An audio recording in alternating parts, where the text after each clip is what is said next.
ሰላም ጤና ይስጥልን ውድ አድማጭ ተመልካቾቻችን፣ በመከታተል ላይ የምትገኙ ጃኖ ቅማንት ሚዲያ ነው። ወቅታዊ ጉዳያችን አሁን ጀምሯል። በዛሬው ወቅታዊ ጉዳያችን የቅማንትን አንድነት ለመሸርሸር በጭልጋ ወረዳ ካድሬዎችና በጌቶቻቸው አማካኝነት የሚሰራውን ሴራ በተመለከተ መረጃዎችን ወደ እናንተ እናደርሳለን።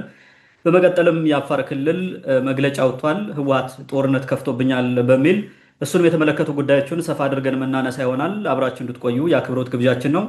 እንደተለመደው የዘንድሮ አብሮኛለ ሰፊውን ጊዜ ወስዶ ማብራሪያ የሚሰጥበት ይሆናል። የመጀመሪያው ጉዳያችን የሚሆነው የቅማንትን አንድነት ለመሸርሸር የጭልጋ ወረዳ ካድሬዎችና ጌቶቻቸው ሌሎችም አካባቢዎች አሉ። በስፋት ይህ ነገር ይዘወተረው ጭልጋ አካባቢ የመጣ ስለሆነ ነው የምናነሳው እንጂ ለአርማጮም ሌላም ቦታ ይህ ነገር እንዳለ እናውቃለን። ይህን የተመለከተ ነው የሚሆነው ማለት ነው። እንግዲህ ሴራው ምንድን ነው የሚለውን በስፋት የምናነሳ ይሆናል። በመጨረሻም ይህን ሴራ ለማክሸፍ ህዝቡም ሌላውም አካል ምን ማድረግ አለበት የሚለውን የምናነሳ ይሆናል። በድጋሚ አብራችሁ እንድትቆዩ የአክብሮት ግብዣችን ነው። ዘንድሮ ወደ አንተ ልምጣና ይህን ሴራ የተመለከቱ መረጃዎችን ወደ ተመልካቾቻችን ብናደርስ ምን ይመስላል? በተለይም በሃይማኖትም በፖለቲካ ፓርቲዎችም እንደገና በሚታገሉትም በኩል በተለያየ አቅጣጫ እንደዚህ አይነት ሴራዎች ሲሰሩ ይስተዋላል እና ከዚህ በፊት ውስጥ ለውስጥ ነበረ፣ እነሱ በፊት ለፊት እያመጡት ነው። እኛም ሚዲያ ላይ አቅርበን ህዝቡ ምን ማድረግ እንዳለበት እና አጠቃላይ እየተሰሩ ያሉ ጉዳዮች ምን ምን ናቸው የሚለውን እሱም ብናነሳ ወደ አንተ ልምጣ። በቅማንት ምድር እየተደረጉ ያሉት በተለይ ደግሞ በጭልጋና አካባቢው እየተደረገ ያለ ህዝብን የመበታተን የመከፋፈል ነው። በተደጋጋሚ ስንዘግበው የነበረውን ነው። ሞር ሰብሰብ አድርጎ ለማቅረብ ካልሆነ በስተቀር እና አንዳንድ ያልተሰሙ ጉዳዮችም አሉ። እነሱን ሞር ኦርጋናይዝ አድርጎ ለማቅረብ ያክል ነው። እንግዲህ የቅማንትን አንድነት በመከፋፈል የቅማንትን ጥያቄ እናጠፋለን ነው ዓላማው። ዋናው እሱ ነው። ስለዚህ እናደበዝዘዋለን፣ እናጠፋለን። ቅማንት በቃ ቅማንት ነው ተብሎ በ2007 ተመዝግቧል። ከዛ ባለፈ ግን ራሱን የሚያስተዳድርበት የራሱ የሆነ ህጋዊ ካርታ ያለው ምን ያለው አስተዳደር አያስፈልገውም። 69ም 42ም ምናምን የሚባል አያስፈልግም የሚል ድምዳሜ ላይ ደርሰው እየሰሩ ናቸው። ባለፈው ማስተነዋል ከበላይ ካሉ ጌቶቻቸው ጋር ማለት ነው።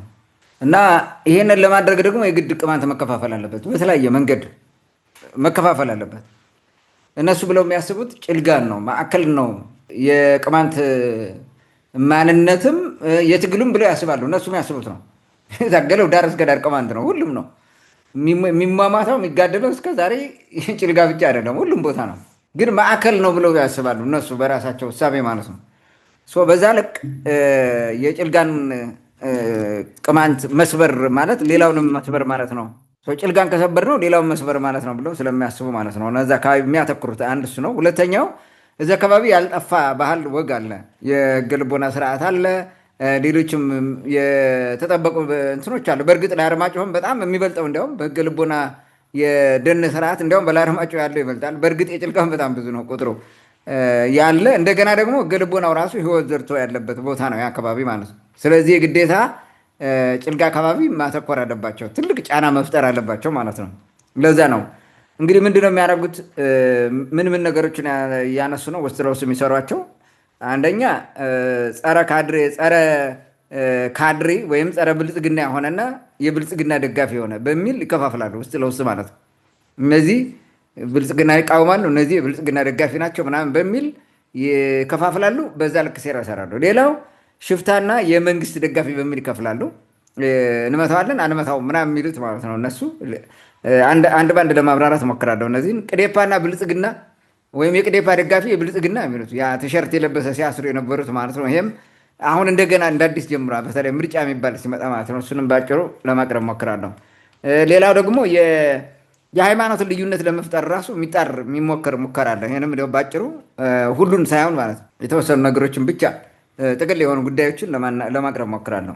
እንግዲህ የመጀመሪያው ጽንፈኛና ጥያቄውን የማይፈልግ ይላሉ። ጽንፈኛ የሚሉት ጥያቄውን ደጋፊ ነው። ቅማንት ጥያቄ የሚደግፍ ከቅማንት ጥያቄ ጋር አብሮ የሚቆም ቅማንትነትን የሚጠብቅ ማለት ነው። ቅማንትና ቅማንትነት መቆም አለበት መጥፋት የለበትም ብሎ የሚታገለው አስተዳደር መመስረት አለበት ብሎ የሚታገለውን ለብቻ እንደገና ደግሞ ይሄኛው የማይፈልግ ቸልተኛ የሆነ ከእነሱ ጋር በባንዳነትም በምንም የሚሰለፈውን ደግሞ እሱን የኛ አብዮተኛ ነው ብለው እንትን ይላሉ ማለት ነው፣ ይከፋፍላሉ።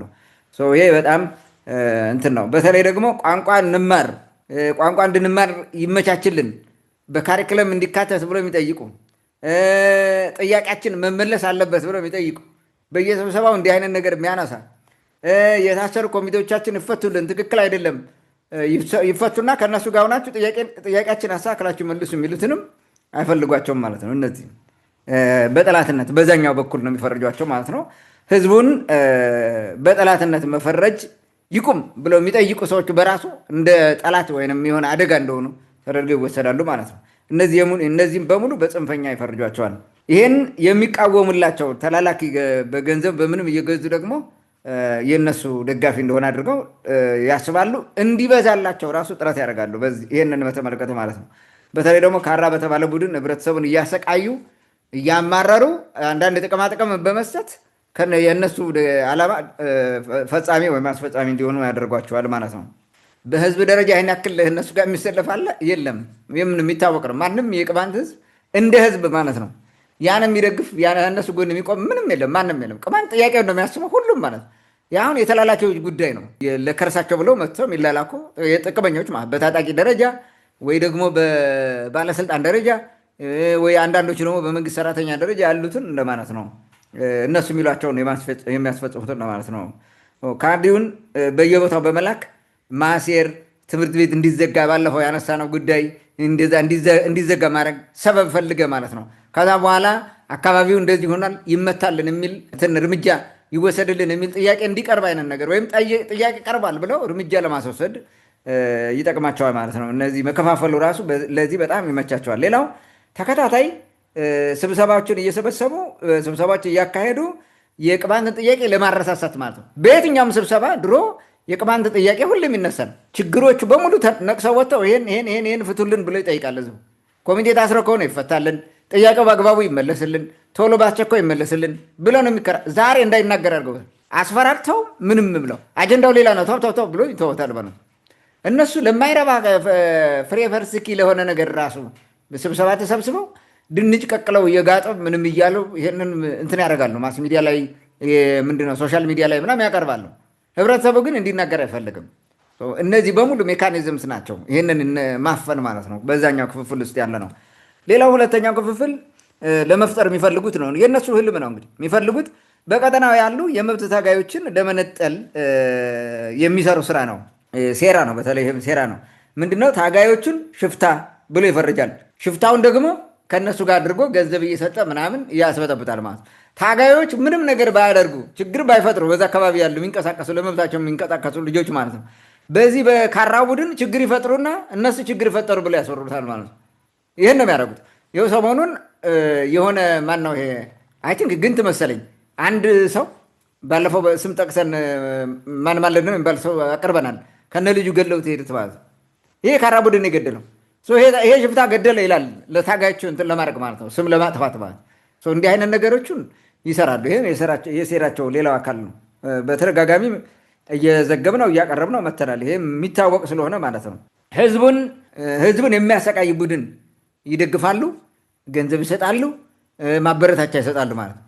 ብትያዝም ችግር የለብም ብቻ አንተ እንዳይገሉ ተጠንቀቅ እንጂ አንተ ስራን ስራ አይነት ነገር ማለት የዘረፍከውን ውሰድ፣ አንዳንዴም ደግሞ ዝረፍና እኛ ምንም አንልም ታካፍላለህ የሚል እንትን ሁሉ ይሰራሉ ማለት ነው። በዚህም እንግዲህ ህዝቡ መካከል መከፋፈል እንዲፈጠር ይሰራል ማለት ነው። ደም እያቃቡ እንትን ይሄ ችግር ቢመጣ አንድ ሆኖ ህዝቡ እንዳይዋጋ ራሱ እንዳይከላከል እንዳይቃወም የማድረግ የመበታተን ስራዎች ይሰራሉ ማለት ነው። ይህን የምንናገረው ለምንድን ነው? ህብረተሰቡ እንዲያውቀው ነው።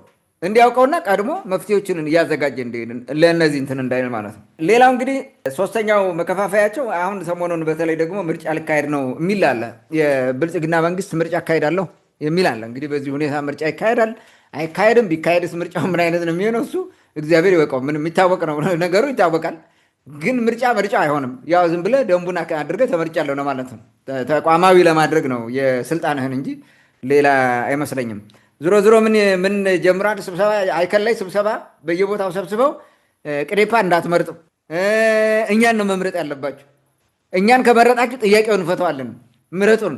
ይሄ ቀጥ ብለው ይሄንን እያሉ ነው። ይሄን ነው የሚሉት፣ እኛን ምረጡን፣ ጥያቄውን እንፈተዋለን። ተመልከት እንግዲህ አሁን የቅማንት ጥያቄ የማይፈታው ብልጽግናን ስላልመረጡ ነው አይነት ነገር እሳቤ እንትን ለማድረግ ነው። እንደገና ደግሞ ነገ ጥያቄ የሚመልሱት ከሆነ ለምንድን ነው አሁን የቅማንት ጥያቄ የመለሱ ብሎ አስመልሰው ከዛ ይዋ አስመልሰና ምረጡን የማይሉት? አንዳንድ በኢህአዴግ ዘመን አንዳንድ ባለስልጣን ይወጣና ለምርጫ ዘመቻ ማለት ነው ሽንት ቤት እንሰራለን፣ አካባቢውን ልማት ባለማት እናደርገዋለን ምናምን ምናምን ይልና መጨረሻ ላይ ስልጣኑን ከወሰደ በኋላ አካባቢ ሽንት ቤት ሊሰራ ቀርቶ ሰገራ በሰገራ ያደረገው አካባቢ ሁሉም መጸዳጃ ዝም ብሎ ማለት ነው። ምንም ነገር አይሰራም። እንደዚህ የምርጫ ቀስቀሳ የምርጫ ዘመቻ ነው የምንለው። ይሄን የምርጫ ዘመቻ እንደተለመደው ማለት ነው እሱ እያደረጉ ነው።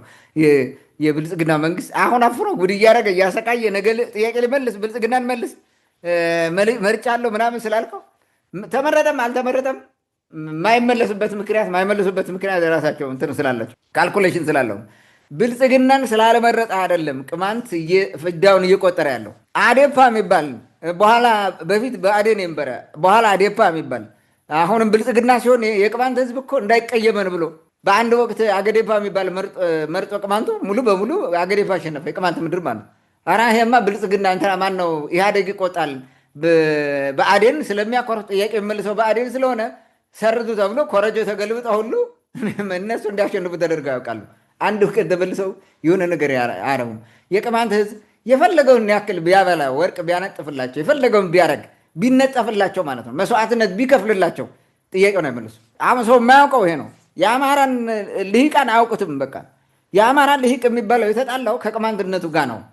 ቅማንትነቱ ጋር ስትጣላ ምን ማለት ነው? ቅማንት መጥፋት አለበት። የፈለገ ሁን መልአክም ሆነ ብትመጣ ከአማራው በላይ አማራ ሆነ ብትመጣ ራሱ አይቀበልም። ይሄ ቅማንት የሚባለው ነገር መጥፋት አለበት ሙሉ በሙሉ እርግጠኛ መሆን አለበት። አጥፍቶም እርግጠኛ መሆን አለባቸው።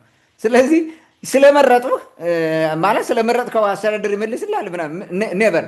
ከተፈጥሯዊ ባህሪ የሌለውን ነገር የለም እኮ እንትን ውስጥ ነው ከደም ኬሚስትሪ ውስጥ የለም። የአማራ ክልል ልሂቃን ኬሚስትሪ ውስጥ የለም። የደሙ ቅመም ውስጥ እንዲህ አይነት ነገር የለም። ጸረ ቅማንት ነው። በቃ ሁል ጊዜም ጸረ ነው። ጸረ ተባይ ነው። ምንም ምግብ ነው ብልሃት ወስደው ተባዮችን በልተውት ህይወት አያገኙም። መሞት ነው። ሰው የሚሰሩት ይሄን ነው። ጨክነህ መታገል ነው። ያንን ሪዚስት አድርገህ መታገል ካልሆነ በስተቀር ማለት ነው። እና ይሄ ማጭበርበሪያ ነው። ቅዴፓን መረጡ አልመረጡ፣ ቅዴፓ ተመረጠ አልተመረጠ፣ ይሄ አሁን እንትን አይደለም። ትልቁ ነገር ማለት ነው የሚያጠዙት ምንድን ነው? ለወቅቱ እንዲህ አይነት ነገር እያወሩ ለመቆየት ነው። ቅዴፓ ቢመረጥ አካባቢውን የራሱ ወረዳ ዞን ምናምን የሚባሉት ወረዳ ዞን የሚባል ነገር የለም። በነገራችን ላይ ወረዳዎችን እሱ ካሸነፈ አትሊስት እሱ ያስተዳድራቸዋል። ኦልሬዲ ከነዚህ እንትኖች የተሻለ ነገር ሊያስተዳድር ይችላል። ይሄ ምንም ግልጽ እኮ ነው። ግን እኔ ቅዴፓ ሊያሸንፍ ይችላል ወይ? አሁን ባለው እንትን የምርጫ ሴናሪዮ ምናምን ሊያሸንፍ የሚችልበት መንገድ ምንም ነገር የለም ባለው ሁኔታ ማለት ነው። አንደኛ አሁን ምርጫ ራሱ ይካሄዳል የሚለው አደገኛ ሁኔታ እኮ ነው። ቅዴፓ እርስ በርሱ ራሱ እየተፈረካክሶ እየተናከሰ ባለበት ሁኔታ አደገኛ በቃ ቅዴፓ ተወዳዳሪ ያለ አድርገው የሚያቀርቡት ራሱ ግርም ይለኛል ማለት ነው። ይሄ ለማጭበርበር ነው፣ ህብረተሰቡን ለማዘናጋት እና ብልጽግና የሚባለውን ነገር ይሄ ካድሪውን የአካባቢውን ካድሪ እንድትደግፈው በቃ እንዲመረጥ ነው። ስልጣን ነው የሚፈልገው። ካልተመረጠ ይለቃል። ስለዚህ የግዴታ መመረጥ አለበት እዛ ስልጣኑን ለማስቀጠል። እየበጠበጠ እየዘረፈ አይደል ያለው እሱን ለማስቀጠል ነው እንጂ በፍጹም ለቅማንት ህዝብ አዝኖ ለብልጽግናው ማዝኖ አይደለም ሲጀመር ራሱ ማለት ነው። ያንን ማየት ያስፈልጋል ማለት ነው። ሰው እኛን ምረጡ ምናምን የሚለው የማጭበርበሪያ ነው። ጥያቄውን መልሳለን ስላቅ ነው። ሌላው የመከፋፈያ ዘዴ አድርገው የሚጠቀሙት ምንድነው? የሃይማኖት ልዩነት ለመፍጠር የሚጥሩት ነገር ነው። ባለፈው እንጨት አምባ ላይ የጀመሩት ነገር ተመልሰ አስበው። እንጨት አምባ ላይ ያደረጉት ነገር ማይደረግ ነገር አደረጉ። ህብረተሰቡ ተቃውሞ አስቆሙ። ከዛ በኋላ አሁንም ውስጥ ለውስጥ ይፎረፉራሉ። ይሄንን ነገር እንትን ያደርጋሉ። አካባቢው ያ የቅማንት ህግ ልቦና አምልኮ ስርዓት ቦታ ሆኖ አያውቅም። የመቃብር ቦታ ነው እንዴ? ለምን መቃብሮ ሄዶ ቆፍራ የምዛ ውስጥ ያለ መቃብሮች ዲኤንኤ ይዘው ያጥና ሄዶ የዲኤንኤ ጥናት ይደረግበት ማለት እንዴ። የነ ምንድነው ባለፈው እያሉ ነበረ ወንበር ጅግሪ ሳይሆን ሌሎቹ ማለት ነው ገንጀው ገን ነከሌ ገንጀው ገን እያሉ ገንጀው ገን ማለት ያረፉበት ቦታ ማለት ነው። ሰው መቃብር ቦታ ነው። የትልልቅ አባቶች መቃብር ቦታ ነው። እሱ የህግ ልቦና መቃብር ቦታ ነው። ህገ ልቦናው ነው። የህገ ልቦናው የአምልኮ ስርዓት ነው። ሊፈቅድም ከቻለ መፍቀድ ያለበት። ለምንድን ነው በግድ የሚያደርጉት ማለት ነው? ሌላ ቦታ ሞልቶላቸው ድግና ያልሆነ እንጨት አምባ ላይ ምን አንጠለጠላቸው? ሌላ ቦታ እኮ አለላቸው። ሂደው መያዝ ይችላሉ። ይሄ ጠባ እንትን ነው። ሆን ተብሎ ጠባ አምጣ ነው። አንድ እሱ ነው። ሁለተኛ አካባቢውን መቦጥቦጥ ነው የሚፈልጉት። እውነቱን ለመውሰድ ለመናገር ያን ቦታ ገዳም ቢሰሩበትም እኮ ቢያመጡት ልማት የለም። ይህን ታውቃለህ። ገዳምም ሆነ የቅማንት ህዝብ ነው እንትኑ። ግን ገዳም ማለት በቅማንት ምድር ባለው ሁኔታ ገዳም ማለት ቅማንት የሚጠቀምበት ሳይሆን የአማራ ጽንፈኛ ደብተራዎች መቀመጫ ነው፣ መቀለቢያም ነው። ይሄ የኢትዮጵያ ኦርቶዶክስ ተዋሕዶ ቤተክርስቲያን ቅማንቶች የሚከተሉትን እየነቀፍኩ አይደለም። ኦርቶዶክስም ሁን የህገ ልቦና እምነት የሚከተልም ይሁን ቅማንት ነው። ትልቁ ነገር እዚህ ጋር ነው ማሰብ ያለብን ማለት በምንም መንገድ በሃይማኖት ምክንያት መንገድ ፈጥረ ልትከፋፈል አትችልም። የህገ ልቦናም ይሁን የቅማንት ነው፣ የኦርቶዶክስም ይሁን የቅማንት ነው። ግን ይሄንን መከፋፈል ይፈልጋሉ በዚህ ውስጥ ገብተው ማለት ነው። እንዲህ አይነት ነገር ውስጥ ለውጥ ስራ መስራት ባለፈው ተቃውሞ እንትን ሲያደርጉ ሲያስተባብሩ ነበሩ ምናምን የሚባሉ ሰዎችን ማሳደድ፣ ጥቃት ለመፈጸም መሞከር፣ የተለያዩ ነገሮች ማድረግ አለ። ይሄ የሚያዋጣም አካሄድ አለ ማለት ይሄ አደገኛው አካሄድ ነው በነገራችን ላይ። እንደገና ደግሞ አሁን እስቲ አስበው ከቅማንት ህዝብ እንትን አንተ በዝቶባቸው ከሁለት ሊከፍሉ ማለት ነው። የህገ ልቦና እምነት ተከታይ ቁጥራቸው በጣም ትንሽ ነው። ለፉክክርም የሚበቃ አይደለም። ይሄ ታሪካዊ ሃይማኖት ነው። ለኢትዮጵያም ትልቅ ሀብት ነው፣ ለዓለምም። ህገ ልቦና የአዳምን ሃይማኖት ይዞ መጠበቅ መቆየት ማለት ነው። ስለዚህ ይሄ መጠበቅ አለበት፣ እንዳይጠፋ መንከባከብ አለብን ማናችንም ማለት ነው። ወደዚህ ግባ ወደዚህ አትግባ ምናምን የሚል ስብከትም የለም። ማንም ሰው እኮ አያውቅም። እኛም አድርገን ነው አናውቅም። ማንም የቅማንት እንትንም ይሄን ነገር አድርጎት አያውቅም። እንቅስቃሴው ራሱ ማለት ነው ሃይማኖት የመመለስ እንትን ይሄ ምንድን ነው? ሰው ወደ በሃይማኖት የመመለስ ትግልም ታግለን አናውቅም። እንደዛም ነገር ኑሮ አያውቅም ሲጀምር ማለት ነው። እንዲህ አይነት ነገሮች ማለት ነው። እንዲህ አይነት እይታዎች ትክክል፣ ግን እንዲህ አይነት ነገር እንዳለ ለማስመሰል የሚጣር ጥረት አለ፣ የሚሞከር ማለት ነው። ውስጥ ለውስጥ ይሄኛውን አይነት ኋላ ቀር የሆነ ነገር እየተሰራ ነው። በነገራችን ላይ ኢትዮጵያ ማለት የኢትዮጵያ ኋላ ቀርነት ዋና መሰረቱ ሃይማኖትን ፖለቲካ ውስጥ በማስገባት መደናቆራችን ነው። ሃይማኖት ፖለቲካ ውስጥ ባይገባ ህዝቡ እንደዚህ ሆኖ አይከፋፈልም ነበር። ትልቁ ችግር ነው። ኢትዮጵያ ውስጥ ያሉትን ጦርነቶች ወደ ኋላ ሄድ እናስባቸው። የሃይማኖት ጦርነት በግድ አጠምቃለሁ አልጠመቅም፣ በግድ አሰልምሃለሁ አልሰልምም ነው። እንዲህ አይነት ጦርነት ነው የነበረው። ይሄ ደግሞ በሙሉ ውድቀት ነው። በጣም የሚያስጠላ እኮ ነው። መንግስተ ሰማያት የምትገባበት ሃይማኖት መንገድ ነው፣ የሰላም መንገድ ነው የሚሆነው እንጂ በጦርነት እንዴት ይሆናል? እንዴት በጦርነት ይሰበካል? እንዴት በጦርነት ሃይማኖት ይሰበካል? እንዲህ አይነት የመጣንበት ዘመን ነው። ይሄ ነው። ዛሬም እንዴት ይህን ፖለቲካ ውስጥ ያስገቡታል? ሃይማኖቱን ለምን ሃይማኖቱን አይተውትም? ከፖለቲካ ውጭ የሃይማኖት አባቶችም ፖለቲካ ውስጥ አትግቡ ጭራሽ ማለት እኔ እንዲያውም የሃይማኖት አባት የሚባለው ሰዎች ምን ሊያደርጉን የመንግስት ስብሰባ ራሱ የሚገኙት የፖለቲካ ስብሰባ አንዳንድ እኮ አሳፋሪ ነገሮችን ታያለህ። በቃ ዝም ብሎ የግብርና ምናምን የሆነ ነገር የሚበላ የሚጠጣም ባለበት ሁሉ ይሄዱ የሚቀመጡበት መንገድ ማለት ነው። ማንኛውም የኦርቶዶክስ የሚሆኑ የህገ ልቦና የሚሆን ማንም ቢሆን ከእንደዚህ አይነት ነገሮች መቆም አለበት። የፖለቲካ ስብሰባ አትገኙ። በቃ ምንም ሂደው ዳቦ ይባርካሉ በእንትኑ ማለት ነው። የፖለቲካ ስብሰባ ምናምን በቃ ምን ሊሆን የፖለቲካ የሆነ እንዲያው ሌላ ነገር ቢሆን ባህላዊ ወይም የህብረተሰብ ውይይት እርቅ ምናምን ቢሆን እዛ ብትገኝ ግዴታ ነው እሱ ማድረግ ማለት ነው። ግን ባልሆነው ነገር ሁሉ ይገኛሉ። እንደዛ ስለሆነ ፖለቲካ ውስጥ እየገቡ ያፈተፍታሉ። ሲመቻቸው ደግሞ ለመከፋፈል ይሞክራሉ። እና እንዲህ አይነት ነገሮች አሉ ውስጥ ለውስጥ የሚሰሩት ማለት ነው። ዛሬም ይህንን ድንቁርና ለማስቀጠል ይሞክራሉ። ይህ ትክክል አይደለም። የፈለገ ቢሆን ማለት ነው። ዛሬ ሰልጥኑ እንጂ 21ኛው መቶ ክፍለ ዘመን እኮ ነው። እንዲያውም ብዙ 25 ዓመት አልፎታል 21ኛው ከገባ ማለት ነው። ስለዚህ በዚህ ዘመን እንዲህ አይነት ነገሮችን የሚሄድበት በጣም አደገኛ ነውና ይህን ማስተካከል ያስፈልጋል። በተለይ ደግሞ የቅማንት የህገ ልቦናና የኦርቶዶክስ ተባብሎ እንዲከፈል ማለት ነው። ሲያስበው አንተ ህገ ልቦናም ኦርቶዶክስም ቢሆን አመጣጡ አንድ ነው። ምንም የተለያየ መንገድ ነው። እግዚአብሔርን በተለያየ መንገድ ማምለክ ነው። ያኛው ከአዳም ጀምሮ የነበረ ነው። ይሄ ደግሞ ከክርስቶስ በኋላ ያለ ክርስትና መስዋዕቱ ክርስቶስ የሆነበት ነው። ያኛው ደግሞ ከጥንት የነበረውን ሃይማኖት እና መስዋዕት ጠብቆ የቀጠለ ነው። ይሄ ምንድን ነው? አሁን ከዚህ እንዲሄድ ነው ምናምን አይነት ነገር የሚያነሱበት መንገድ በጣም አደገኛ ነው። እና እንዲያውም ምን ይባል አንዳንድ ካድሬዎች ማለት ነው። ይሄ አሁን ከዚህ ከፋርጣው ምናምን የሚመጣ ካድሬ ህዝቡ ወደ ህገ ልቦና እንዲሄድ እየተመከረ ነው። እንደዛ እየተደረገ ማን ነው እንደዛ ያለ? ይህ ሲሰበክ ሰሙ እንደዛ ህዝቡ ከፈለገ የፈለገ ሰው ማለት ነው የፈለገ ወደ ህገ ልቦና ካልኩ እኔ አሁን ማንም አያስቀረኝም። እኔ ኦርቶዶክስ ሃይማኖትን አልለቅም ካልኩ አልቀርም፣ እዛው ነው የምጠበቀው። ግን ዝም ብለህ በግድ አፍና አታስቀርም።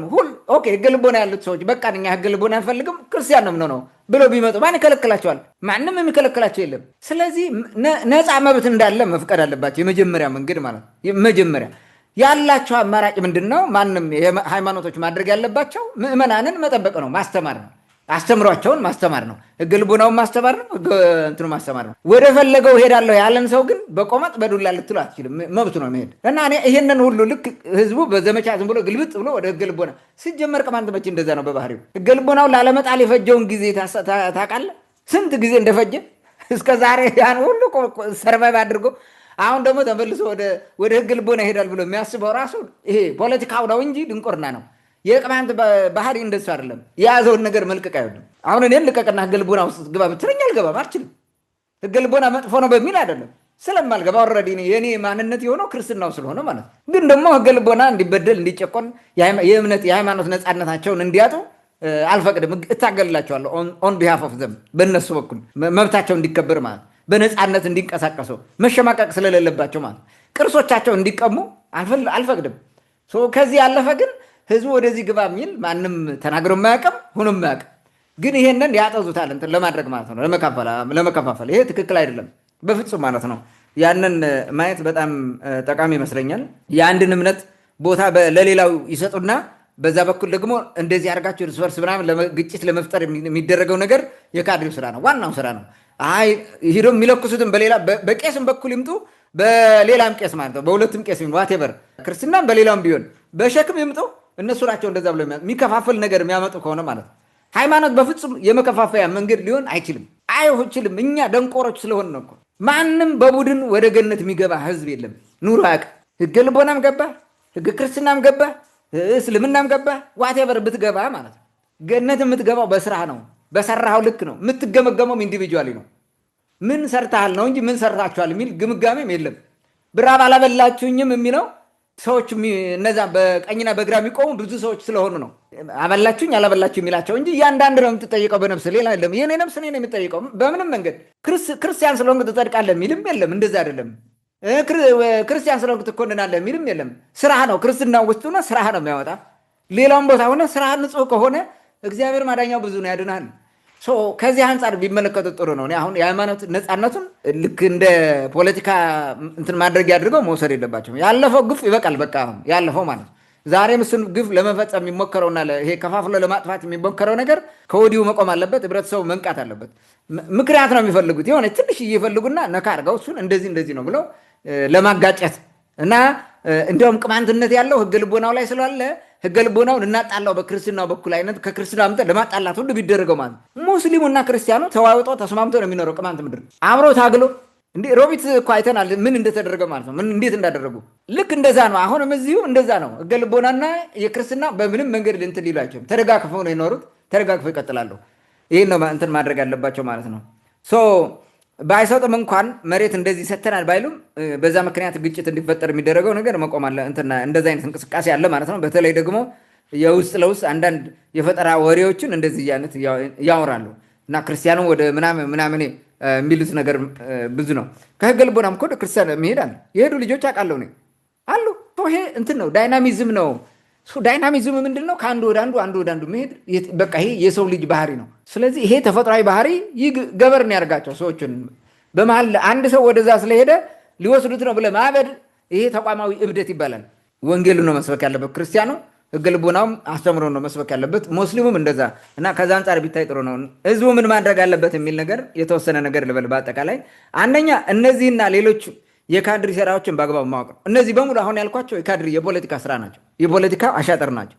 ስለዚህ በአግባቡ ማወቅ ነው። ካወቅን መበታተን የሚባል መለያየት የሚባል የካድሪ አሻጥር ምናምን ሱቀህ ትተዋለህ፣ ታውቀዋለህ፣ ዝም ብለህ ታልፈዋለህ፣ ደክሞ ይቀራል ማለት ነው። ስለዚህ መጀመሪያው ነው። ሁለተኛው ህዝቡን እያስገደለው ያለው ሃይማኖት ሳይሆን ቅማንትነቱ ነው። የቅማንትን ህዝብ እያስገደለው ያለው ህገ ልቦናም አይደለም የሚያስገድለው፣ ክርስትናውም አይደለም የሚያስገድለው፣ እስልምናውም አይደለም፣ ሌላም ሃይማኖት አይደለም። በዋናነት የሚያስገድለው ቅድም ነግሬሃለሁ ቅማንትነት ነው። ቅማንትነት ደግሞ የብዙ ነገሮች ድምር ነው። የታሪኩ ድምር ነው። የእሴቶቹ ድምር ነው። የባህሉ ድምር ነው። የቋንቋው፣ የወጉ፣ የህገ ልቦና ስርዓት ራሱ የወንበሩ ስርዓት የሚባለው ኢቨን የክርስትናው ስርዓት ራሱ እዛ ውስጥ ያለ ቅማንትን እኮ ሲግኒፋይ ያደርገዋል እዛው ክርስትናው ማለት ነው። በቅማንት እይታ ክርስትና እንዴት ነው እዛ ውስጥ ያለው? ይሄ ሁሉ እኮ ነው የቅማንት የሚያስብለው።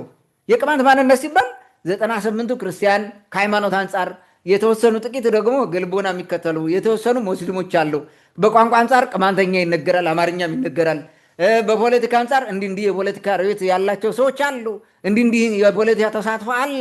ከታሪክ አንጻር ቅማንት ድሮ ከአዳም ይሄ ከኖህ ጀምሮ ያለውን ስርዓት ይዞ የመጣ የዳማትን ስርዓት ስርወ መንግስት የመሰረተ እንዲህ እያለ ይብራራል። ይሄ እኮ ነው ቅማንት የሚያስብለው ሰው። ይሄን ጥቅሉን ነው ቶታሊቲውን ነው እንጂ የሚጠሉት ህገ ልቦናን አይደለም የሚጠሉት። ውሸት ነው።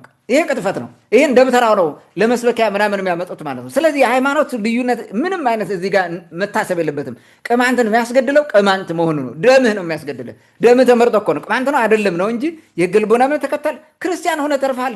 በግድያው መቃስ ሂዱና አይቷቸው ተመልከቷቸው። የተገደሉ ህፃናት፣ የተገደሉ መጫቶች ሳይቀሩ ማለት ክርስቲያኖች ናቸው የተገደሉት። ያስገደለው ደግሞ የቤተ ክርስቲያን መነኩሴ የማህበረ ስላሴ መርቶ አምጥቶ ያስገደለ ያስጨፈጨፈ ክርስትና ነው ያስገደልን ማለት ክርስትና ያተርፈኛ ብለህ የምታስብ ከሆነ ሞኝነት ነው። እንደዛም አይደለም። የሚያተርፍ ጠንክረ መታገል ብቻ ነው። የሚገልሁም በክርስትና ምክንያትም አይደለም፣ በሕገ ልቦና ምክንያትም አይደለም። በአጠቃላይ ቅማንት በመሆን ነው። ቅማንት የሚባል አይደንቲቲ ህልውና በምድር ላይ መኖር የለበትም ነው ዛሬ የፈለጉት የሚያደርጉት ማለት። ስለዚህ ይህን ነው ማወቅ ያለበት እንትኑ ማለት ነው። የቅማንት የሚባለው ህዝብ እንዴት ነው? እኔ አሁን ሕገ ልቦናም ወንድም ያለ የክርስትና ወንድም ያለ ሙስሊም ወንድም ያለ በቃ ወንድሜ ነው፣ ቅማንት ነው። ስንገደል አብረን ነው የምንገደል። በምንም መንገድ ልዩነት የለንም። ስለዚህ ይሄን ነው ማወቅ አለባቸው። ልዩነት ለመፍጠር የሚጥሩበት መንገድ ትክክል እንዳልሆነ ለጊዜው የእነሱን ፖለቲካ ለማሳካትና ቅማንትን ጥያቄ ለማፈን መሆኑን ማወቅ አለበት ማለት ነው። ይሄ ነው ትልቁ ነገር መታወቅ ያለበት። ህዝቡ ይሄ ነው ማተኮር ያለብን ብሔራዊ ማንነታችን ላይ ነው እንጂ የሃይማኖት ማንነታችን ላይ ሊሆን አይገባም። ሃይማኖት የልዩነታችን መሰረት ሊሆን አይችልም። ለቅማንቶቹ ለሌላውም ቢሆን ማለት በሀገር ደረጃም ትልቁ አንድነታችን ወይም ማንነታችን ኢትዮጵያዊነታችን ነው። ኢትዮጵያዊነታችን የሚያፈርስ ሌላ ማንነት ሊኖር አይገባም። የመጀመሪያው ነገር ማለት የኔ ቅማንትነት ኢትዮጵያዊነትን ማፍረስ የለበትም። የኔ ክርስቲያንነት ኢትዮጵያዊነትን ማፍረስ የለበትም። የመጀመሪያው ነገር ይሄ ነው። ከሱ ዝቅ ስትል ደግሞ ብሔራዊ ማንነት አለን እኛ ቅማንቶች፣ ሌላ ብሔራዊ ማንነት ማለት እኔ ፕሮቴስታንት ስለሆንኩ ወይ ካቶሊክ ስለሆንኩ ወይ ክርስቲያን ወይ ሕገ ልቦና ስለሆንኩ ለቅማንት አደገኛ ነው ብሎ የሚያስብ ካለ ጅል ነው። አይመለከተውም ይሄ ለምን? ያ የግል እምነት ነው። በግለሰብ ደረጃ የሚደረግ እምነት ነው። ያ ደግሞ እግዚአብሔር በግል ነው ነፍስን የሚጠይቅ እና ከዚህ አንጻር መታየት አለበት እና የሃይማኖትን እንትን ከፍ አድርገው በማጦዝ ከፖለቲካ በላይ በተለይ ደግሞ ከብሔር በላይ ለማድረግ የሚጥሩት እብደት መሆኑን ማወቅ አለበት። ይህ እብደት ነው፣ ውሸት ነው በምንም መንገድ ማለት። ብሔር ትልቁ ማንነታችን ነው። ለእኛ ከኢትዮጵያዊነታችን በታች ትልቁ ማንነታችን የቅማንት የሚባለው ብሔራችን ነው። እዛ ጋር ነው ፎከስ ማድረግ ያለበት። ሁሉም በቅማንትነቱ አንድ መሆን አለ። አንድ የብሌን ወንድም አለ፣ አህመድ ይባላል። ሳውዲ አረቢያ መሰለኝ የሚኖረው። የእኛ ቲክቶክ ይመጣና ስለ አጠቃላይ የነበረው ነገር እናወራለን፣ ታሪክ ምናምን። ስለ ብሌኖች ሲነግረኝ ብሌንነት ነው እንጂ ብሌን ብዙ ሙስሊም አለ፣ ብዙ ክርስቲያን አለ፣ ካቶሊኮችም አሉ፣ ሌሎችም አሉ። ግን ብሌን ክርስቲያኑም ሙስሊሙን ያገባል፣ ሙስሊም ክርስቲያን ያገባል። ምንም ችግር የለብንም አለ። ትልቁ ትኩረት እኛ ሲመጣብን ቶሌሬት ማናደርገው በብሔራችን ብሌን ብሎ ከመጣ ሙስሊሙም ክርስቲያኑም አንድ ነው። ምንም ልዩነት አንፈጥርም ማለት። ትልቁ እንትን የሚሰጠው ለሃይማኖት ሳይሆን ለብሔራዊ ማንነታችን ነው። ለዛ ላቆመን ብሌን ብሎ ላቆማቸው አይደንቲቲ ነው። በብሌን ውስጥ ሁሉም ሃይማኖት አለ፣ ሁሉም ሌላ ነገር አለ ማለት። ልክ እንደዛ ነው። ቅማንቱም ይህን ነው ማየት አለበት።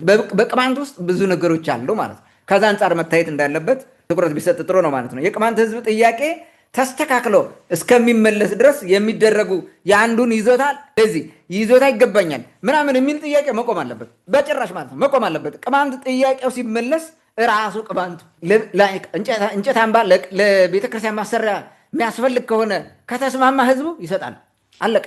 ምን ችግር አለ? ይበቃል እኮ ተካፍሎ መኖር አይደል? ምን ችግር አለ? ፍቅር ካለ ማለት። አሁን ግን ፖለቲካ ጡዘቱ ላይ ባለበት ሁኔታ የቅማንት የሆነ ነገር እንውረስ፣ በገዳም በምን እያደረግን እየወረርን እንያዝ ነው። ይህም ደግሞ ትክል ድንጋይ ላይ ታይቷል። ጽርሐ ጽዮን የሚባል የሰሩትን ገዳሙን የመሰረቱትን ቅማንቶች ራሱ እዛ የነበሩ መነኮሳትን ሙልጭ አድርገው ነው ያባረሯቸው። አንድ እንኳ ተጠቃሚ አይደለም። እዛ ገርድባ የሚሄድ ሄደው እዛ እየተደናቆሩ ያሉ እናውቃቸዋለን ምን እንዳደረጉ ማለት ነው። ስለዚህ ይህንን ማወቅ ያስፈልጋል። ምንድን ነው እዚህ ጋር ዋናው ነገር የእኛ ጥያቄ ተስተካክሎ እስኪመለስ አንድም የድግና ቦታ ለገዳም መስሪያ ለምናምን በሚል መወሰድ የለበትም። አንድም ሌላ ቦታ የቤተክርስቲያን እንትን መነካት የለበትም። በይዞታቸው ባሉበት ጸንተው ይቆሙ። ምን አዲስ ነገር መቼም የሆነ ነገር አድርገው የሚያመጡት ነገር እኮ የለም። ይሄ ውሸት ነው። ለምንድን ነው በዚህ ግርግር እንደዚህ ገዳም ምናምን የሚባል እንትን የሚለው? ለምን በያሉበት ሱባኤያቸውን አይዙም? ይሄ አሁን መቆም አለበት እዚህ ጋር ማለት ነው። ይሄን ነው ማቆም ያለበት። ቅማንት የሀገር ሽማግሌዎችም ሁሉም እንዲህ አይነት ነገር የቅማንት ጥያቄ እስኪመለስ እንዳይነሳ ብሎ መደምደም አለበት። ከዛ በኋላ ቁጭ ብሎ ራሱ ህብረተሰቡ እየተነገረ እየተገናኘ ዛሬ በቅማንት ጉዳይ ቅማንት አይወስንም። የሚወስነው የአማራ ጽንፈኛ ነው። ይህን እናውቃለን። እና ተላላኪዎቹ ናቸው። እናዛናው ሌሎቹም ለአርማጭሆን ብለው እነዚህ ናቸው የሚወስኑልህ እነዚህ ናቸው። ስለዚህ በእነዚህ ወስኑልኝ ብለህ ከመጣ ችግር ውስጥ ትወድቃለህ ማለት ነው። እና ይሄንን በደንብ ቢያዩት ለማለት የምፈልገው። ሌላ የተወሰኑ ነገሮችን ልበል። ዓላማችን እንዳንረሳ ማለት ነው። ዓላማችን ቅማንትና ቅማንትነትን ማኖር ነው፣ ሰርቫይቭ እንዲያደርግ ማድረግ ነው። ቅማንት ራሱን በራሱ እንዲያስተዳድር ማድረግና ባህል ወጉን ታሪኩን ጠብቆ መኖር ነው እንደ ማንኛውም ሕዝብ። ስለዚህ ይህን አትርሱ እንጂ ስለ ሃይማኖት ስለምን ምናምን ገብታችሁ አትዳክሩ። ይህ ለመከፋፈያ የሚፈጠር ነገር ነው። ሌላው የጠላቶቻችን ፍላጎት በአግባቡ መረዳትና በዛ ልክ መስራት ያስፈልጋል። የጠላቶቻችን ፍላጎት ምንድን ነው ማወቅ አለባችሁ። እኛ ምን ማድረግ ነው? ቅድም ከመግቢያም ብያለሁ፣ አሁንም አብራርቸዋለሁ። ስለዚህ ያንን አውቃችሁ በዛ ልክ አንድ ሆኖ መቆም አለበት። የሃይማኖት ልዩነት፣ የአካባቢ ልዩነት፣ የመንደር ልዩነት ምናምን ይሄ ሰይጣናዊ የሆነ ቅማንትን የመበተን አሰራር ነው የሚመጣውና ከዚህ መቆም አለበት። መልካም እንግዲህ ነገር ብዙ ጊዜ እየገፋ ሲመጣ ነው ዛሬ ለማንሳት የተገደድነው። ከዚህ በፊት በእርግጥ ስናነሳው ነበረ በስፋት ከፖለቲካ ከሃይማኖት አንጻር በተለያየ መንገድ ማህበራዊ የሆኑ ነገሮችን ለመሸርሸር የሚሰራው ስራ መቆም እንዳለበት እንግዲህ በስፋት ተነስቷል። ይህን ማንም ሰው ማወቅ አለበት። ተቀብሎ ማራገብም ተገቢም ስለማይሆን ምናልባት ቆም ብለን አስበን ይህ ነገር የሚያመጣው ጥቅም ምንድን ነው፣ የሚያመጣው ጉዳት ምንድን ነው የሚለውም ማሰብ ያስፈልጋል።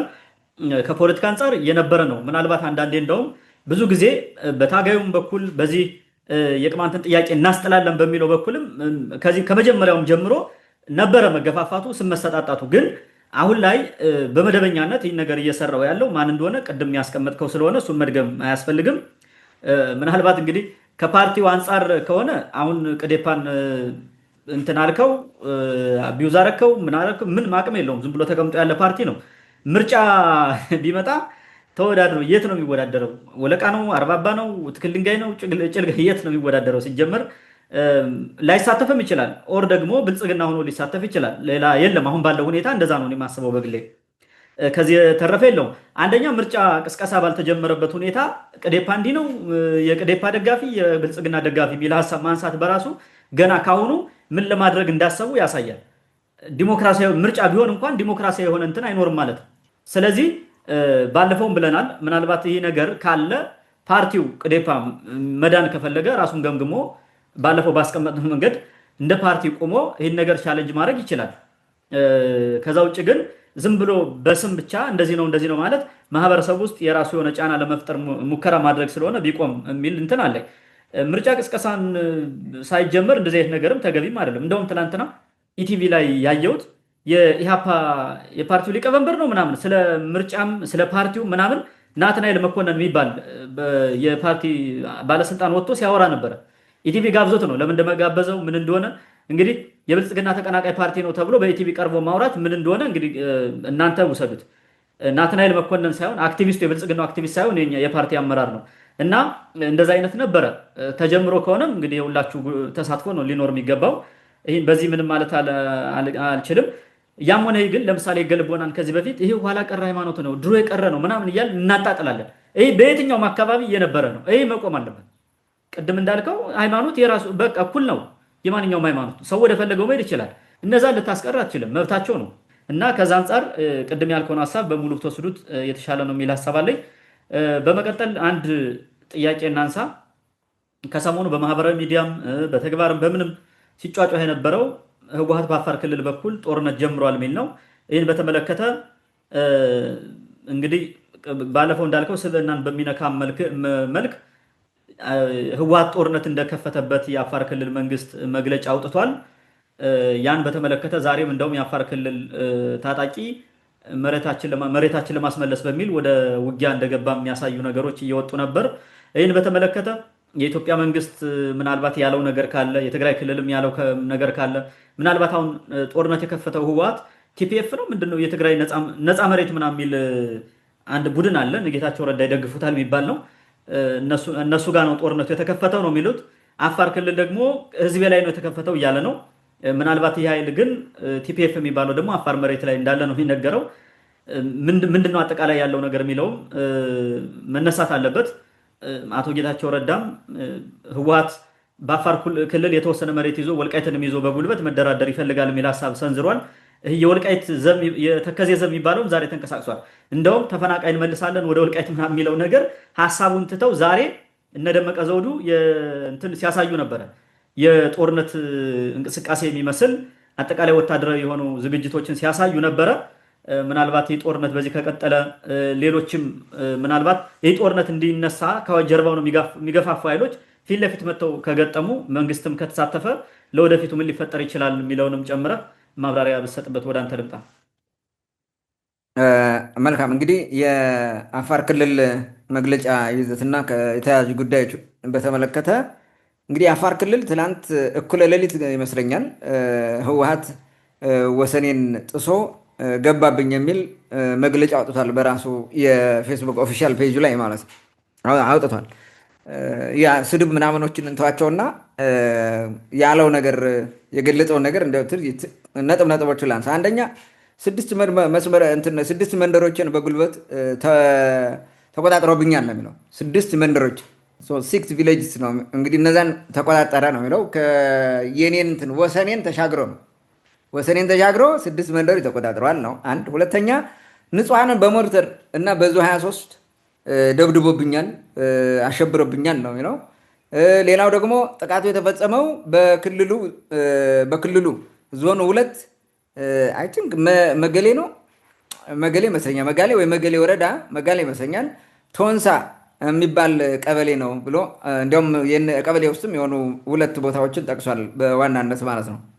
ሌላው ጥቃቱ የተፈጸመው በ26/03/2018 ዓ.ም ከምሽቱ 1 ሰዓት ነው የሚል አስቀምጧል። ሌላው በዛው በመግለጫው የጠቀሰው ምንድነው የፕሪቶሪያው ስምምነት ሙሉ በሙሉ ደርምሶታል ወይም አፍርሶታል እንዲህ በማድረጉ የሚል ነው። እንግዲህ ከዚህ ጠባጫሪነት ድርጊቱ ካላቆመ አጸፋ መልሳለሁ ድንበሬን ሳይሆን እንትኔን ምንድነው ይሄ ራሴን ደህንነቴን ለመጠበቅ እርምጃ ወስዳለሁ የሚል ነገር ነው እንግዲህ የማስጠንቀቂያ የሰጠው ማለት ነው። የትግራይ ክልል ምን መልስ ሰጠ የሚል ጥያቄ መቼም መነሳት አይቀርም። የትግራይ ክልል እስካሁን የሰጠው መግለጫ የለም። በህወሓት ደረጃም የተሰጠ መግለጫ የለም። ይሄን ዘገባ እስከምንሰራ በነበረበት ወቅት ማለት ነው። እዚህ እስክንገባ ያየነው ነገር የለም። ከዛ በኋላ የሚመጣ ነገር ካለ ማለት ምንም ነገር ያለው እንዲያውም የትግራይ ማስ ሚዲያዎችን እነዚህ የፌስቡክ ፔጆችን ምናምን ገብተህ ካየህ የሚያስተላልፉት የልማት የምናምን ሌላ ነገር ነው እንጂ እዚህ ጋር የተያዙ ጉዳዮች የሏቸው እንትን የለውም። የኢትዮጵያ መንግስት ምን አለ? የኢትዮጵያ መንግስት የትላንትናውን የአፋር ክልልን መግለጫ ምክንያት በማድረግ የተናገረው እስካሁን ምንም ነገር የለም። ምንም አላለም። ከአፋር ክልል ውጭ ከአፋር ክልል መንግስት መግለጫ ውጭ ሌላ አማራ ክልልም አላወጣም። ሌሎችም ያሉት ነገር የለም። ምንም ነገር አላለም። ያሉት ነገር የለም። እንግዲህ ነገር ግን ይሄንን አሁን የትላንትናው መግለጫ ሀሳብ የሚመስሉ ቀደም ብለው ሲነገሩ የነበሩ ነገሮች ነበሩ በመንግስት በኩል ማለት ነው። ላይክ የጠቅላይ ሚኒስትር አብይ አህመድ ንግግር በፓርላማ ላይ ስለ ቲፒኤልኤፍ ወይም ስለ ትግራይ ያቀረበውን ንግግር መመልከት ትችላለህ። አቶ ጌታቸው ረዳ መልእክት የጻፈውን ነገር ማየት ትችላለህ። ያስተላለፈው መልእክት በተደጋጋሚ የሚናገረው ማለት ነው። እንዲሁም ፊልድ ማርሻል ብርሃኑ ጁላ የተናገረውን እሱን መውሰድ ትችላለህ። ሰሞኑን በዚህ 2 ቀን የተሰጠው ሀሳብ አለ እንዳይደገም የሚሉት ማለት ነው። የጥቅምት 25 የሚሉትን ማለት ነው። እሱን ምክንያት በማድረግ የተናገሩትን እሱን ጋር ወስደህ ማየት ትችላለህ። ከትግራይ ጋር የሆነ ውጊያ እንደሚደረግ የሚያሳይ ነገር አለ። ግን ደግሞ ትኩረት የሚያደርጉት ማንን ነው? ይሄ ምንድን ነው? ቲፒኤፍ ነው ያልከው የነፃ መሬት ወይም ይሄ የነጌታቸው ረዳ ጦር ማለት ነው። እሱን ነው ነፃነት ታጋዮች የሚላቸው ማለት ነው። ነፃነት እያሉ እንትን የሚሏቸው ትልቁ ትኩረት መንግስት ፊት ለፊት የመግጠም እንትን ያለው አይመስልም። እነዛ በኩል አይነት ነገር ነው የሚመስለው እና ያንን ማየት እንችላለን። ይሄ ራሱ የሚያሳይ ነው። ስለዚህ አሁን የትላንትናው የአፋር ክልል መግለጫ ከነዛ አሁን ቅድም ካልኩት ጋር የሚገናኝ እንጂ ድንበር የተጣሰብኝ የሚል አይመስልም። በዛ በኩል የግዴታ የአፋር ክልል ማውጣት ስላለበት የፌዴራል መንግስቱ የእንትእዛዝ ስለሚሰጥ ይመስላል መግለጫ ያወጣው።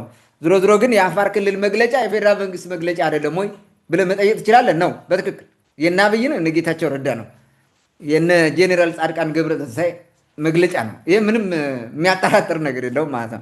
በዛኛው በኩል ያሉት ሰዎች መግለጫ ነው ማለት ነው። እናም የአፋር ክልል መግለጫ የሚጠበቅ ነበረ። ቅድም እንዳልከው የእነ አብይ መግለጫም ነው የሚለውን ነገር ተናግሬያለሁ። እሱን መውሰድ ነው። ሌላው ጌታቸው ረዳ ምን አለ? ጌታቸው ረዳ የአፋር መንግስት መግለጫ ከሰጠ ከ2 ሰዓት በኋላ እሱ ራሱ በግል ፌስቡክ ፔጅ ጽፏል። ጌታቸው ረዳ ማለት ነው። አቶ ጌታቸው ረዳ እሱ የሚሳደበው ነገር አለ። እሱም ያው ድህረት ምናምን እያለ የሚሰድባቸው አለ። ኋላ ቀር ቡድን ምናምን የሚላቸው ማለት ነው። ያኛውም የነ ማን ነው የሚባለው የክልሉ ፕሬዚዳንት የአፋር እየተናገረውም ሲጽፎ የተሳደቡት ስድብም እዚህ የሚሳደቡት ጉጅሌ ምናምን የሚሉት ተመሳሳይ ነው። አንድ ነው ቋንቋቸው ማለት ነው። ስሜታቸውም አንድ ነው። ስሜታቸው ስለሆነ የሚገልጹት በስድብ ማለት ነው። እሱን ማየት እንችላለን። ህወሓት የፕሪቶሪያውን ስምምነት ለመቅደድ ሁሉን አይነት ሙከራ እያደረገ ነው ወይም አድርጓል ይላል። አድርጓል እና በዚህም የፌዴራል መንግስቱን ስቦ በግድ ወደ ግጭት ለማስገባት እየኳተነ ነው ወይም እየሞከረ ነው የሚል ነው ጌታቸው ረዳ ያወጣው መግለጫ በራሱ የጻፈው ማለት ነው። በአፋር በኩል ችግሩን እንትን በማድረግ ማለት ችግሩን በመፍጠር ተጠያቂ የሆኑት ብሎ አንድ በኩል አሁን የጌታቸው ረዳ እንትን ግራ የገባው መሆኑን የምትረዳው እንትኑ የሰጠው መግለጫ በዛ የጻፈው ነገር በአንድ በኩል ጉጅሌ ምናምን እያለ ነው የሚናገረው። በሌላ በኩል ጉጅሌስ እንግዲህ የሆነ ኦርጋናይዜሽን አለ ማለት ነው፣ ቡድን አለ። በሌላ በኩል ተጠያቂዎቹ ብሎ ሁለት ሰዎችን ጠቀሰ።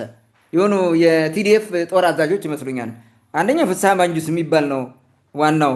ሌላው ደግሞ ዮሐንስ መዲድ ነው፣ ዮሐንስ መዳዲ ነው፣ መዳዲ ወይ መዲድ የሚባል ሰውዬ ናቸው። እነዚህ ናቸው ተጠያቂዎችም እነዚህ ናቸው። ብታርፉ ይሻላል ይላል በግለሰብ ደረጃ ማለት እኔ ግራ ይገባኛል። የትኛው ነው በድርጅት ደረጃ አይደለም የመጣው ግለሰቦች ናቸው እንትን የሚያደርጉት።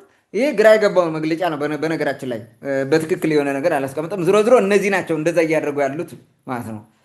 የአፋርን መንገድ ዘግቶ የአፋርን ሕዝብ እንደ መደራደሪያ አድርጎ ለመያዝ ነው እየጣረ ያለው ድህረት ጉጅሌ የሚለው እሱ የሚናገረው ማለት ነው። ህወሓትም ማለት ነው ደብረ ጽዮን ቡድን ነው እንደዛ የሚለው ጌታቸው ረዳ ጉዳዩን የግለሰብም የሆነ የአዛዦች ጉዳይ ምናምን አድርጎ ድብስብስ ነው ያደረገው። ግን ለምንድን ነው ጌታቸው ረዳ ያመመው ነው ጥያቄው እዚህ ጋር ማንሳት ያለብን። ለምንድን ነው ጌታቸው ረዳንና አፋር ክልልን ብቻ ያመማቸው? በተለይ ደግሞ ለምን ጌታቸው ረዳ ብቻ? ለምን ሌሎቹ መግለጫ አላወጡም? በዋናነቱ ጥቃቱ የተፈጸመበት ከሱ ታጣቂ ላይ ነው ማለት ነው። ይህ ግልጽ ነው። አሁን ማን ላይ እንደተፈጸመ ነግሮናል። ጌታቸው ረዳ ነው ወዲያውኑ እንደነገረን። አፋር ክልል ደብቆታል እኔ ዜጎች ብሎ፣ ግን ጥቃቱ የነ ጌታቸው ረዳ ታጣቂ ላይ ነው የተፈጸመው ማለት ነው። እሱን እመጣበታለሁ። ይህን ጉዳይ እነማን ዘገቡት? እንዲሁ በዓለም አቀፍ ዘገባ ቀርቧል በዚህ ጉዳይ የሚል ነገር ሊነሳ ስለሚችል እኔ ዝም ብዬ ራፍሌ ሳይ አልጀዚራ ዘግቦታል። ሌሎችም እንደዚህ አልፎ አልፎ አንዳንድ እንትኖች ዘግቦታል በተለያየ በአረብኛ በምናምን አለፍ ብሎ ማለት አሉ። ግን ከትልልቅ ሚዲያዎቹ አልጀዚራ ዘግቦ አይቻልም። አልጀዚራ የአፋር ክልል ያለውን ነው እንዳያለ ያስቀመጠው። ቲፒኤልኤፍ እንዲህ አለም አላለም፣ የፌዴራል መንግስት ይህንም አላለም፣ እንዲህ ነው አላለም። ግን ከቀደመ የባለፈው ዓመት ማለት የባለፈው የዛሬ 5 ዓመት የተጀመረው ጦርነት የነበረው ሁኔታ ኤርትራና ኢትዮጵያ ያላቸው ሁኔታ ከዚህ በፊት የተዋጉበትን የ1998ቱን ማለት ነው ወይም የ1990ውን የባድመው ጦርነት የሚባለውን እሱንና የአልጀርሱ ስምምነት እንዲሁ ነካ አድርጎ አልፎ ነካክቶ ነው የተወው። ከዛ ውጭ ዲቴይል የሰጠው ነገር የለም። የአፋር ክልል ያለው ካለው ውጭ ማለት ምንም እንትን የለም። ከሪፖርቱ ተነስቶ የራሱን እንትን ነው ያቀረበው እንጂ ዲቴይል ጥናት አልሰራም ማለት ነው። በዘገባው የሰጡት ዝርዝር ጉዳይም የለም። እንግዲህ የትግራይ ኃይል ለምንድን ነው የተባለውን ጥቃት የፈጸመው ነው? ፈጽሟል። የስ ጥቃቱ ተፈጽሟል፣ ትክክል ነው። ነገር ግን የተፈጸመበት ሁኔታ ምንድን ነው? ማን ላይ ነው የፈጸመው? የአፋር ክልል እንዳለው ነዋሪዎቹ ላይ ነው የተኮሰው? የአፋርን ክልል ሉዓላዊነትን የደፈረው? ሲጀምር ሉዓላዊ የሚባል የለም እኮ በክልሎች መካከል ማለት ነው። ወሰን ነው ክልል፣ ድንበር የለም። ድንበር የሚባለው አይሰራም መሰለኝ። ድንበር በኤርትራና በኢትዮጵያ ነው። ይሄኛው ወሰን ነው፣ መለያ ነው። ለጊዜው ክልል እዚህ ወዲህ ነው እንጂ ሁሉም ኢትዮጵያዊ ነው መሬቱ። አፋርም ኢትዮጵያ ነው፣ ትግራይም ኢትዮጵያ ነው እና ሀገር ስላልሆነ ማለት ነው። ግን ለአስተዳደር እንዲመች የተከለለ ክልል ነው፣ ያ የሚታወቅ ነው። ያንን የክልል ወሰኔን አልፎ መጥቷል ሲል የአፋር መንግስት እንትን ያደረገው ፖለቲሳይዝ ሲያደርገው ነው እንጂ ሪል ያደረገው ምን ስለሆነ ነው የመጣው? ቲፒኤልኤፍ መቼም ብድግ ብሎ ቲፒኤልኤፍ አልገባም። ምን ስለሆነ ነው? በአፋር ክልል የነጌታቸው ረዳ ታጣቂ ተደራጅቶ ነበረ፣ ታጥቆ ማለት ነው። እንዲያውም ነፃ መሬት ልመልስ ነኝ የሆነ ነገር ላረግ ነኝ በርቱ ከጎኔ ቁሙ ምናምን ሁሉ የሚል ጥሪ እኮ ያስተላልፋል በተደጋጋሚ በተለያየ መንገድ ማለት ነው። በተለያየ ማህበራዊ ሚዲያ ይገለጻል። ይሄ ኃይል ደቡብ ትግራይን መጥቼ ይዛለሁ የሚል እንቅስቃሴ የተንቀሳቀሰ ነበረ። አሁን ማለት ነው የሚደረገው እንደዛ ነው። ከማን ጋር ነው? ከበስተጀርባው የመንግስት ወታደር አለ ማለት ነው። የተለያየ እንትን ተደርጎ ይመጣል። ሲመጣ የሚመጣው ግን በዚህ በነጌታቸው ረዳ ወታደር አማካኝ እንትን ይሄ ነፃ አውጪ በኩል ነው የሚመጣው እንጂ በመንግስት ራሱ ትግራይ ክልል ላጥቃ ብሎ አይገባም። ይሄንን ህወሓት ያውቃል አሳምሮ ማለት ነው። በደንብ አድርጎ ያውቃል። ስለዚህ እርምጃ የወሰደው ትልቅ ጉዳት ነው ያደረሰባቸው። በነገራችን ላይ ይሄ ቡድን ጋር ማለት ነው ቲፒኤልኤፍ የወሰደው እርምጃ እዚህ ቡድን ላይ ከባድ የሆነ ጉዳት አድርሷል።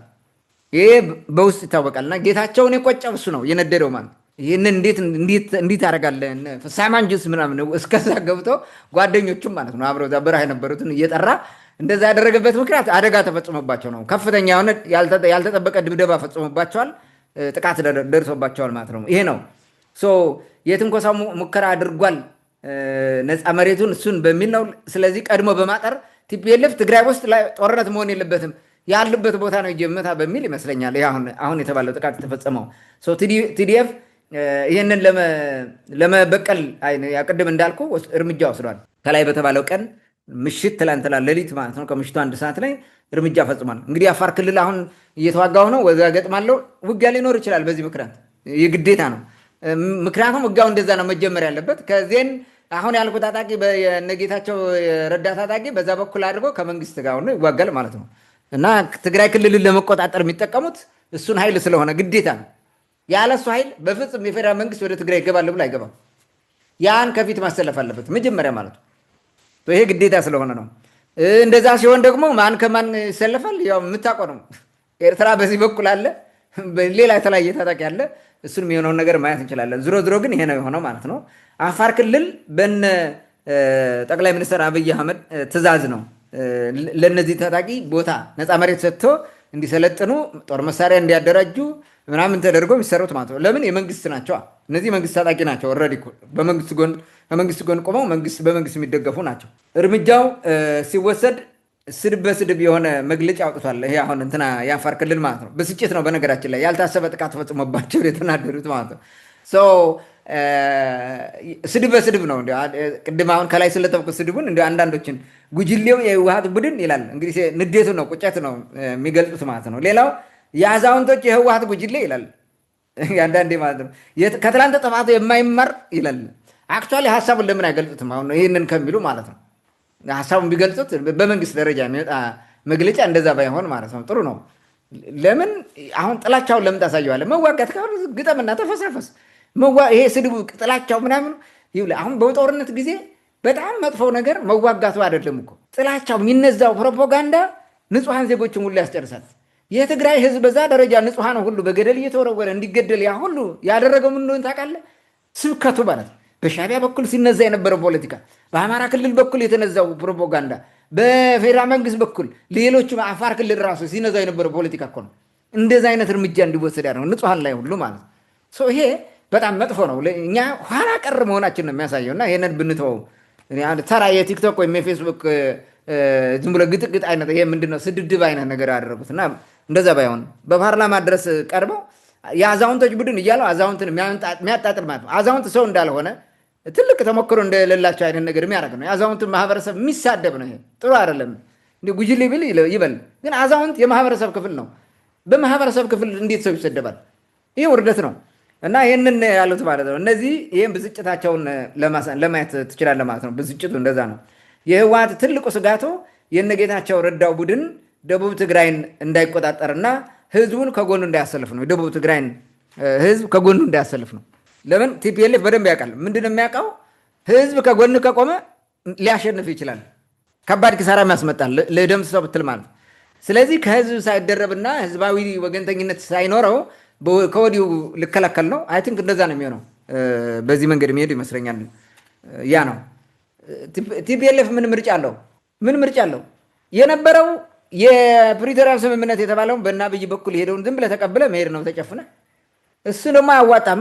ምክንያቱም የስታተስ ኳ አንተ የሚባለው ነገር እንዲጠበቅ የነበረው በነበረው ይቆይ የተባለው ነገር አልተፈጸመም፣ ከፕሪቶሪያል ስምምነት ማለት ነው። በዛ ምክንያት ምንም ነገር ሊሆን አልቻለም። ቲፒኤልኤፍን ሊያስደስተው አልቻለም። ቲፒኤልኤፍ አስቦ የነበረው ነገር በነበረው ይሆናል ማለት የትግራይ ክልል የሚባለው ከግጭት በፊት በነበረው ሁኔታ ይመጣል።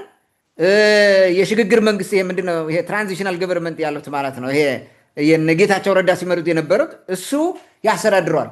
በቃ ያ ነው የነበረው። ያ ሳይሆን ቀረ። አለመስማማት ዋናው መሰረታዊ ነገር እኮ እሱ ነው። ነገር ግን የብልጽግና መንግስትና በአማራ በኩል ያለው ምንድነው?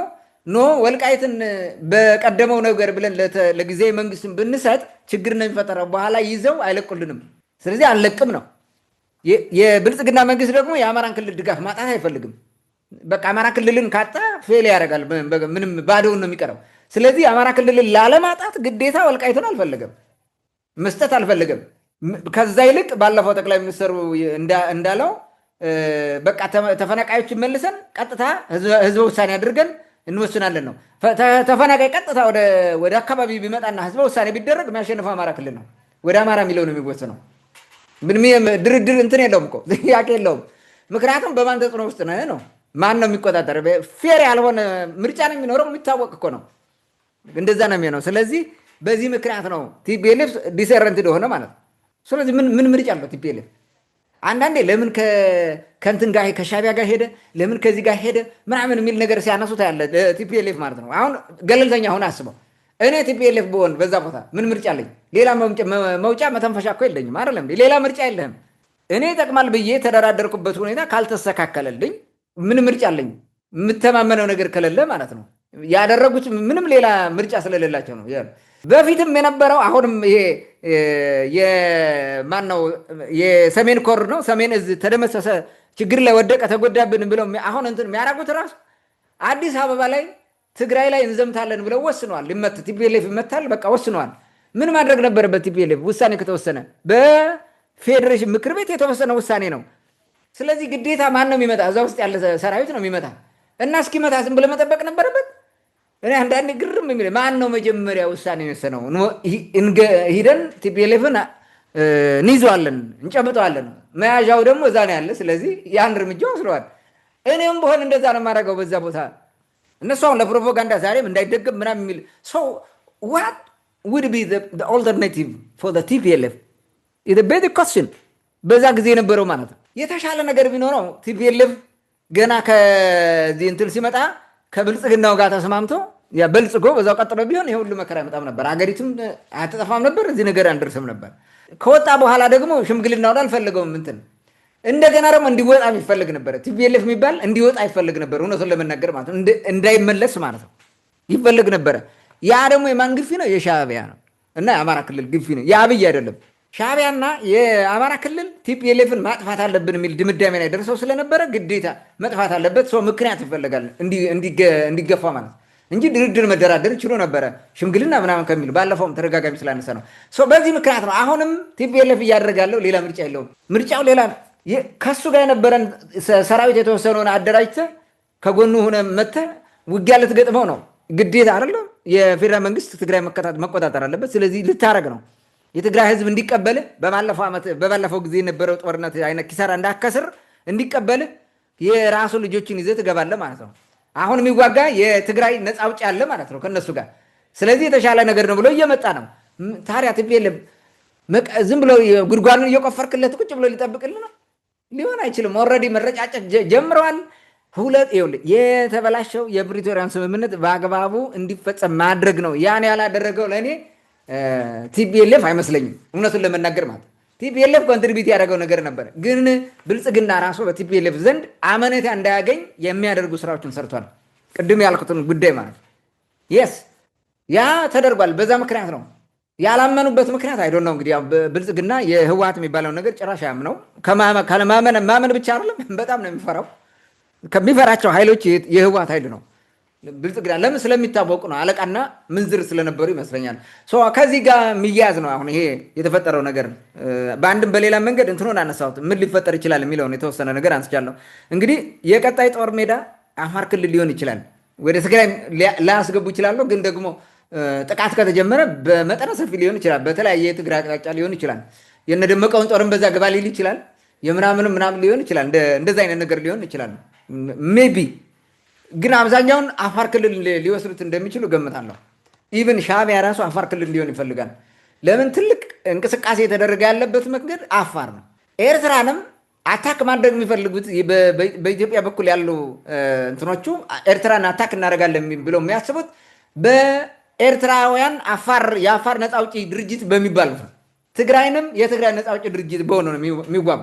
በፍጹም ኢትዮጵያ ከኤርትራ ጋር እኔ ፊት ለፊት እዋጋለሁ ብላ እንትን አትልም። ውጊያው እነዛ ድርጅቶች የሆኑና ከኋላ ኢትዮጵያ አለ፣ በዛኛው በኩል ሻዕቢያ አለ። እንደዛ ነው የሚሆነው። ከትግራይም ጋር ቢሆንም እንደዛ ነው የሚሆነው።